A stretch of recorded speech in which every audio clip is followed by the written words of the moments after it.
আজানের সময় আকাশের দিকে তাকিয়ে একটি দোয়া পড়েন, আপনার সব দোয়া কবুল হবে। আল্লাহর কসম করে বলছি, আল্লাহর কসম করে বলছি, পরীক্ষিত আমল এগুলো শেয়ার করে দিবা। তুমি আমল না করেও সওয়াব পাবা তোমার একটা শেয়ারে। এটি যদি শুনে অন্য কেউ আমল করে তুমি আর সওয়াব পেয়ে যাবা। আজানের সময় যখন আজান হয় তখন আমরা কথাবার্তা বলি, এগুলো অনুচিত।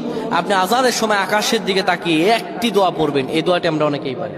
এখন বলবেন হুজুর কমন পড়ে গেছে দোয়া। আমরা অনেকেই আল্লাহ তাআলার কাছে এটা ওটা চাই, কিন্তু সঠিকভাবে চাইতে জানি না।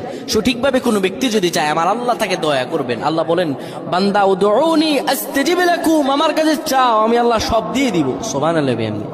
যখন আপনার আজান হয়, আজানের সময় আপনি আসমানের দিকে তাকান, তাকিয়ে আপনি বলুন, পড়তে থাকেন, আল্লাহুম্মা আনতা রাব্বি লা ইলাহা ইল্লা আনতা খলাকতানি ওয়া আনা আবদুকা ওয়া আনা আলা আহদিকা ওয়া ওয়া'দিকা মাসতাতা'তু আউযু বিকা মিন শাররি মা সানা'তু আবু'ু লাকা বিনি'মাতিকা আলাইয়া ওয়া আবু'ু বিযানবি